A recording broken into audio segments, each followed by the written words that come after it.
The Sharks just can't get enough finish. Plus, how does the new Eklund, Hertl, Zadina line look? And what lines would I put together if I was David Quinn, or if David Quinn asked me? So all that and more on today's episode.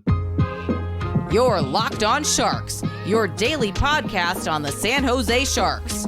Part of the Locked On Podcast Network, your team every day.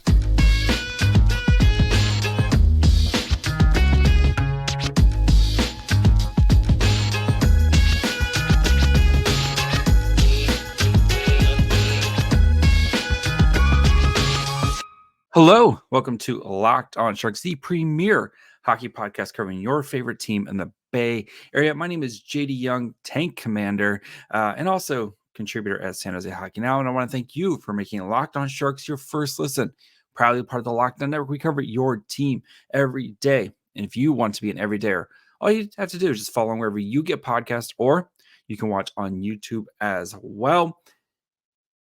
And another loss for the Sharks now, as they have now done that 4 straight losses. Man, that road trip was really fun. But the Sharks are back into tank mode, losing 5-2 to the Arizona Coyotes in a game that you could argue the Sharks outplayed the Coyotes for good chunks of this game. And probably on a different night, if they play the same way, they probably win this game. But they did not, because they're the Sharks right now. So we'll dig into kind of my big takeaways from the game. We'll look at what the numbers said behind in the game, why the Zadina, Eklund, Hertl line has a lot of promise to it, and then talk about some potential tweaks I would make to the lineup, kind of how I would set things up if I was David Quinn, or if David Quinn asked me. Not that David Quinn's going to harass me. But before we get to all that, do want to let you guys know that today's episode is brought to you guys by Sleeper. Download the Sleeper app, use promo code LOCKEDONNHL, and get up to a $100 match on your first deposit. Terms and conditions apply. See Sleeper's terms of use for details. All right. Yeah, I mean, the Sharks, another frustrating game as the Sharks, it's you can kind of tell from the jump with the Sharks, right? And it's usually that first 5-10 minutes what type of Sharks game you're gonna get. And we saw a very energized game, and especially with from the beginning. And I think whatever message was delivered to them after the Kings game, they kind of took it to heart, and you saw a very motivated and active Sharks team that just wasn't able to capitalize. I think that's my big takeaway from this night is the Sharks generated a lot of chances and opportunities, but just weren't able to capitalize them. How many great, passes across, into the slot, across the crease, and there's just not a guy there, or they're just not able to kind of tuck it home. I think you saw a lot of those tonight. And then the Coyotes, on the other hand, they kind of took advantage of those opportunities, right? I mean, after the first period was 0-0, and the Sharks very much dominated that. I know we'll dig into the numbers a little bit more later, but the Sharks had expected goals for 1.2. They had 25 shot attempts in the first period alone, and things just kind of went south from there. And I think that's what we've seen from this team a lot, right? Is just when things don't go their way, they just kind of fall apart and crumble. And a lot of it is just poor talent, just a talent poor team right now. So that's kind of why they were not able to create, just kind of take advantage of those opportunities. But you did see a lot of creation, and a lot of it was driven by that first line, which we'll dig into the numbers. But there's a lot to like about that first line of Hertl, Zadina, and Eklund. And that line should stay together for a little bit longer.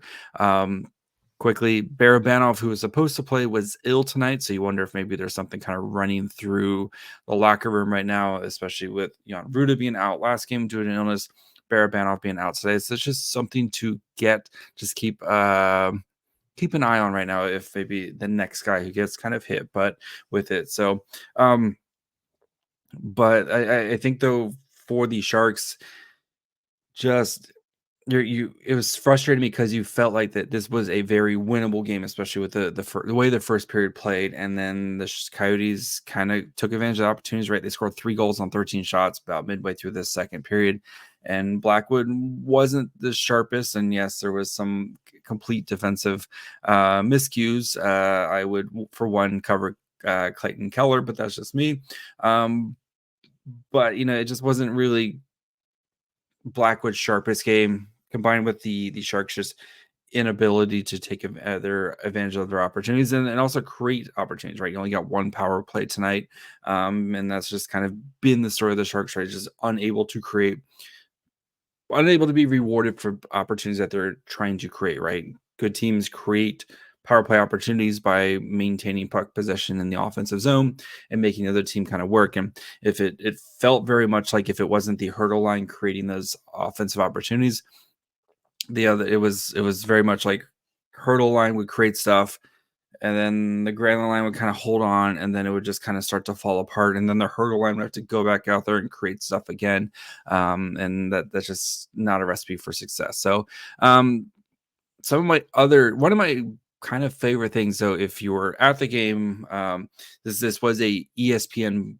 Plus broadcast, but then the ESPN broadcast has been very hit or miss for people, and I'm not going to go into that. But one of the things I really did enjoy with it was they had Kaapo Kahkonen on the microphone during the game. We've kind of seen this in other sports, right? Especially like in baseball, where they've actually like interviewed players like mid-game and like while they're on the field, and I don't expect to ever see that. But I thought it was a really cool experience to kind of hear Kaapo Kahkonen during the game, and like kind of, he would like pause mid-sentence to talk about, because if something's happening on the ice, and if the Sharks were ready to score, and I was really hoping the Sharks would score while they were talking, because I wanted to see like his reaction. I was really hoping for that. But I loved it. I think the ESPN, NHL, everybody should try to do more stuff like this, right?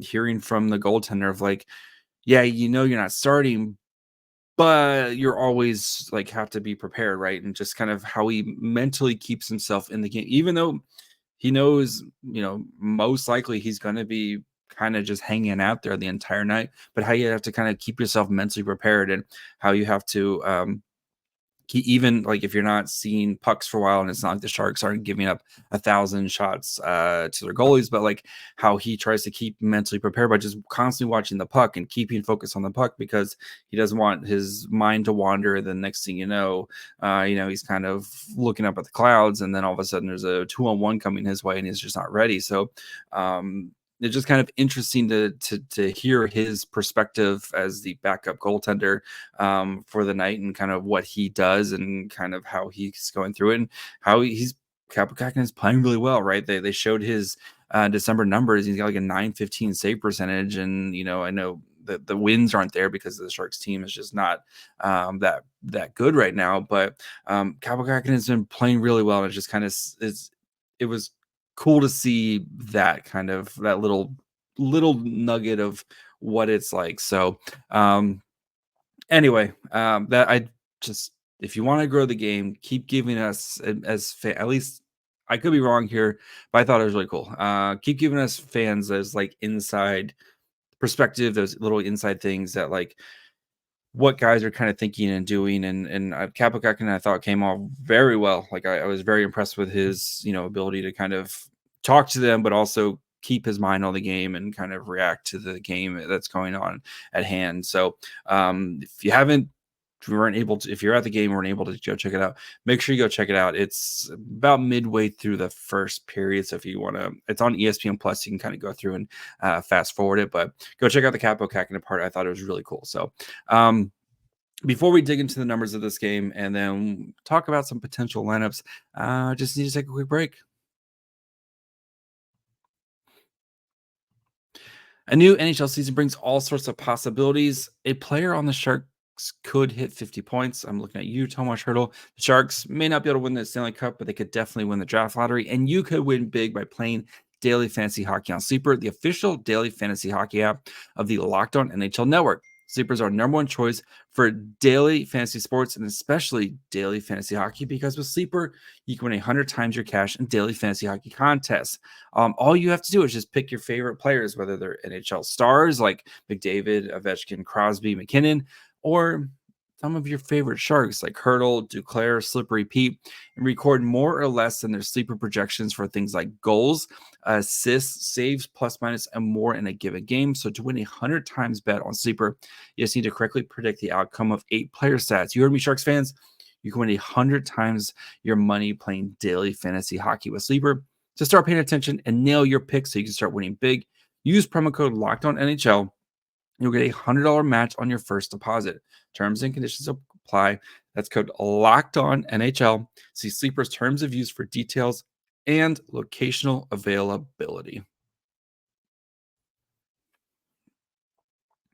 All right, so what do the numbers say behind this Sharks 5-2 loss to the Yotes, the Desert Dogs drink? It was, again, the numbers are, it's pretty close. So slight advantage to the Sharks in this game, and it was very much a Sharks kind of came out and the Coyotes really kind of took it back to the Sharks for a good chunk of this game. So 52 minutes at 5v5, so a fair amount of most of this game was played at 5v5.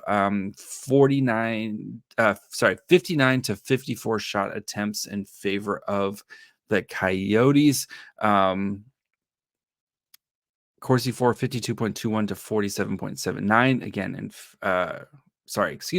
59 to 54 in favor of the Sharks. Corsi for 52.21 to 47.79 in favor of the Sharks. Shots for actual shots on goal was 27 to 25 in favor of the Sharks. Scoring chances for 25 to 32 in favor of the Coyotes, and 13 to 12 high danger chances. Expected goals for was 2.94 to 2.49 in favor of the Sharks. And a lot of that, though was a little bit of kind of playing catch up for the Sharks at the end of the third period. But the first period, they really played well. 1.2 expected goals for, like I said earlier, 25 shot attempts for the Sharks, 10 scoring chances. So the Sharks did a good job in the first period. And I was really, really kind of driven by that Sharks first line. If you follow on Twitter, I had a screen grab of after the first 20 minutes, and the Sharks Corsi 4 that the Eklund line with Eklund Hertl Zadina line had 11-0 shot attempts. They were absolutely dominant. The Coyotes had no response for them, and that line was really good tonight. So get into that here in a second. But and even like they just the heat map in front of the net. It's like perfectly right in front of the net. A lot of right where you want. Like if you kind of looked at it and you're like, okay, like man, the Sharks should have probably won this game just because of how well they played in here. But they just weren't able to kind of complete it. So and that finishing touch, right? Good to see Duclair score tonight. Really was, I think he'd gone 6 games, and good to see Zadina. I think both those guys played really well tonight. Were deserving of goals, but Duclair could have potentially had a hat trick, right? He had a wraparound chance that he just, he needed like 3 more inches of reach to get the puck in the net. And then he had another one where he just kind of whiffed on it. It was one of the, like I talked about earlier, where those pucks just kind of going through the crease, going through the slot, and Duclair is just not able to get a stick on it. I mean, we could have been talking about Anthony Duclair hat trick tonight. Like he played relatively well tonight. But again, just not able to take advantage. So for the line tonight, we had Eklund, Hertl, Zadina, Fabian Zetterlund, Mikael Granlund, Anthony Duclair, Hoffman, Luke Cunnin, Kevin LeBanc, and then Giovanni Smith, Jack Studnicka, and Justin Bailey. Giovanni Smith did leave. I believe it was after the second period, or early in the second period. Can't recall correctly. Took a kind of a big open ice hit and was very slow to get up, and so they kept him out of this game. But we did get a good chunk of kind of play from especially the top three lines. So Eklund, Hertl, Zadina played 12:07 5v5, 20 shot attempts to 10. That's pretty good. Actual shots was 11-4. Did have a goal, 1.21 expected goals for to 0.3 expected goals allowed. 10 scoring chances, gave up 6 5-1 high danger chances, and 2-4-4 zone starts. They were kind of starting a little bit everywhere, but yeah, I mean, this was kind of what you hope. When go back into the summer when when the Sharks acquired or signed Zadina, and you could see that line makes a lot of sense, right? Especially Zadina still working on his kind of shooting, but you saw he had a fair amount of chances tonight. And was the goal he did score was like the weird pokey goal that just kind of slipped in. Maybe learning some from our good friend Slippery Pete, but like he had he could have also had a multi-goal game because he had a lot of great chances, and good to see him. I think you need to kind of keep riding him on that top line, because I think that you had 20 shot attempts as a line, and this Coyote team has been really good recently, this year, and they came back from being down 3 goals last game to the Sens and won that game in regulation. And yes, I know the Coyotes won tonight, but the Coyotes had no answer for that Hertl line. Like, that Hertl line was absolutely dominant tonight, right? I think has to be one of, if not the best, shot attempts tonight is for the Sharks line, for a Sharks line in the game, is that 20 right there. That they were living in the Coyotes defensive zone, and you cannot break that. I don't see how you can break that up right now, especially with the way they played tonight. So bigger test against Vancouver on Saturday, but so keep that line together. Zetterlund, Granlund, Duclair played 922, 10-6 shot attempts, 4-2 actual shots, 1-2 goals. So that's kind of where right there. 0.35 to 0.26 expected goals for, and then 3-5 scoring chances, 2-1 high danger chances, kind of pretty much even zone start. So the Hoffman, Cunnin, LeBanc line played pretty well as well. 804, 9-4 shot attempts, 7-0 actual shots on goal, 0.33 expected goals for. So that's where they were getting shots, but not enough of those high quality shots and chances. So they had 5 scoring chances, but they give up 4, 3-2 high danger chances for that line. So, and then the Smith, Studnicka, Bailey played 352, 3-6 shot attempts. Actual shots was 0-2, 0.02 expected goals for. So, yeah, I mean, with that line, that top line was ridiculous tonight. And I think on a different night, we were talking about how that line may have 3 goals between the 3 guys. So it was very good tonight. So as for Mackenzie Blackwood, like I said, I don't think it was his sharpest game tonight. He had 24 saves on 29 shots, 5 goals against. Expected goals against was 2.95. 6 high danger saves on 9 high danger shots, 6 mid danger saves on 8 mid danger shots, and then 12 for 12 on the low danger. So I know there was, again, some defensive breakdowns, but even the Clayton Keller one, where it kind of squeezes through his pads in the 5 hole. That one, I know it's a breakaway, but he almost had it and got a little unlucky there with the puck bouncing off the post and back in. But we've seen better games from Blackwood. I'm kind of waiting to see that monster Blackwood game again that we've got from the beginning of the season. So hopefully we get another one here soon. So we'll continue here in a minute by kind of discussing some potential line tweaks I would like to see, especially as maybe some of the guys start getting healthy. We'll kind of see where other guys are at right now with some of their injuries and such, and kind of maybe start projecting when Couture gets back. So we'll do that here all in 1 minute. Passion, drive, and patience, what brings home the winning trophy, is also what keeps your ride or die alive. eBay Motors has everything you need to maintain your vehicle and level it up to peak performance. From superchargers, roof racks, exhaust kits, LED headlights, and more, whether you're into speed, power, or style, eBay Motors has got you covered. With over 122 million parts for your number one ride or die, you'll always find exactly what you're looking for. With eBay Guaranteed Fit, your part is guaranteed to fit your ride every time or your money back. Because with eBay Motors, you're burning rubber, not cash.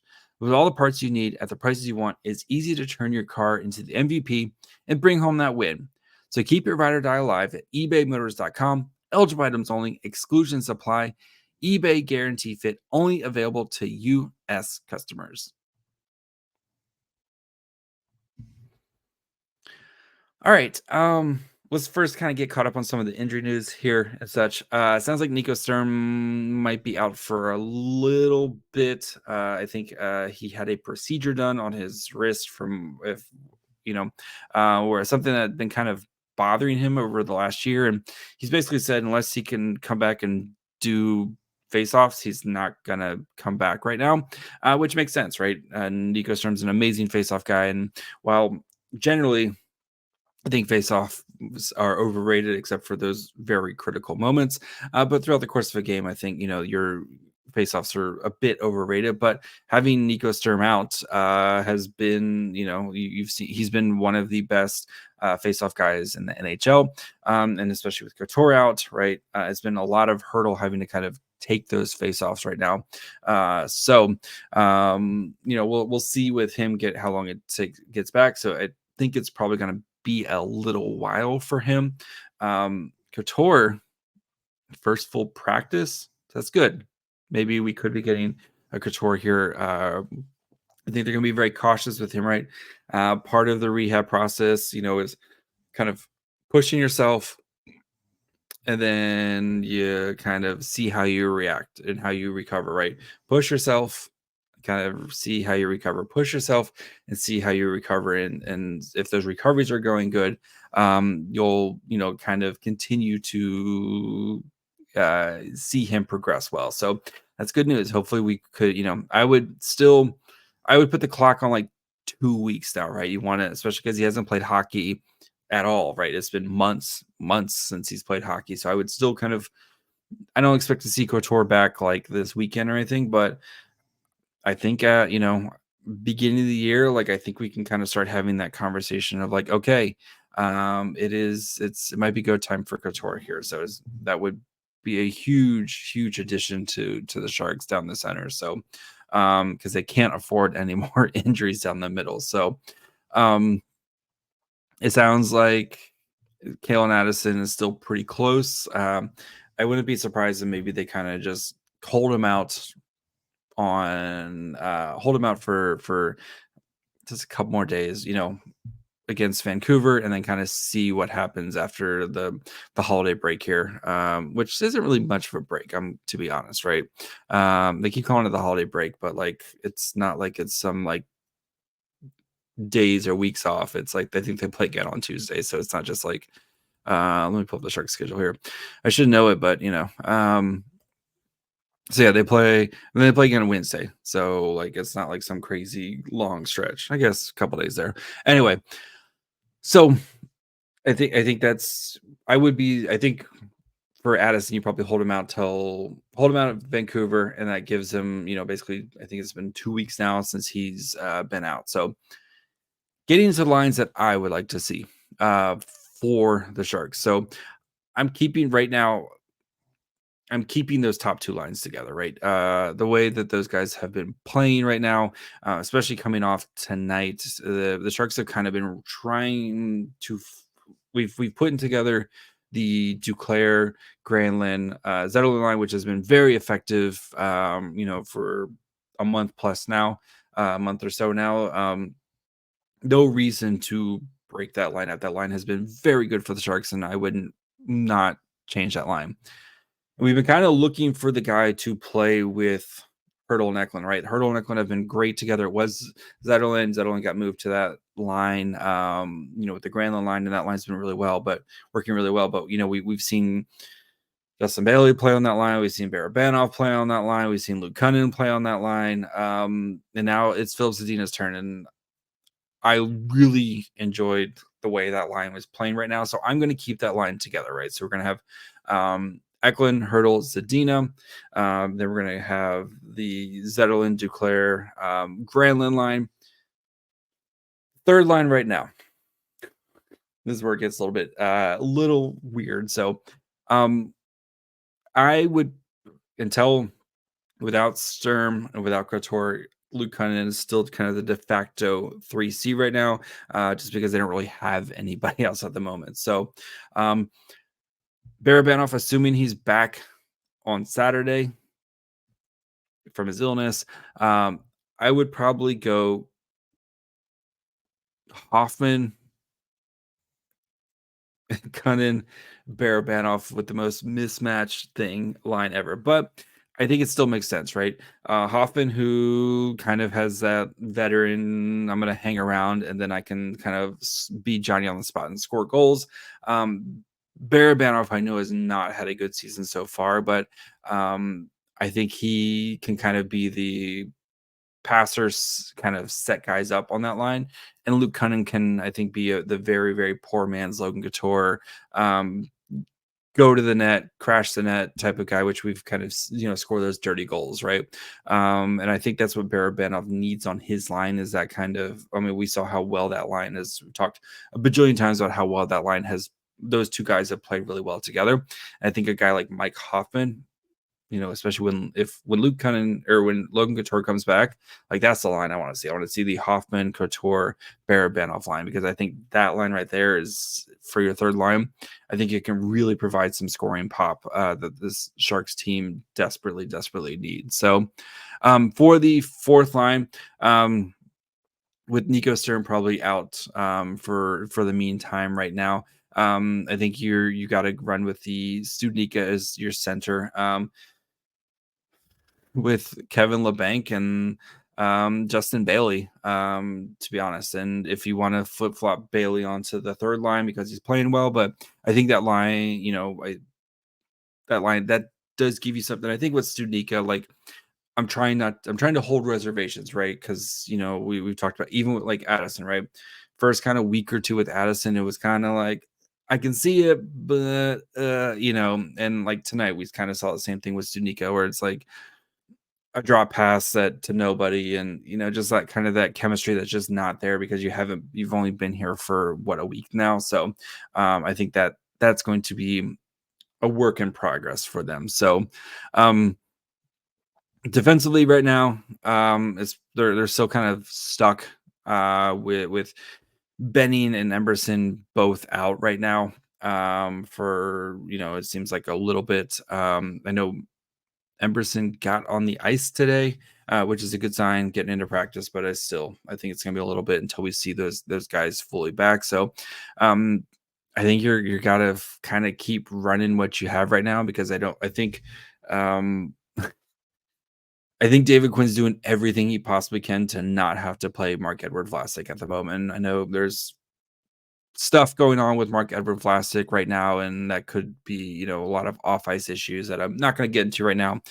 You can easily do your research, and I don't want to speculate or on that, but if any of that is potentially true, that could be a lot of stuff that he's kind of going through right now. To also go with kind of him, hitting kind of that part of his career where his career is winding down. So but it does seem very much like Quinn is doing everything in his power to not play Vlasic right now. So I didn't think Hochuk had a very good game tonight, but I did think Henry Thrun had a nice bounce back game, especially after a tough game against the Kings, or I don't think that a Hochuk Thrun pairing is working very well right now. So hopefully with Addison getting back here soon, we can kind of see a better division of those guys. And I would really like to see Thrun with Addison at some point, because I've got a sneaky suspicion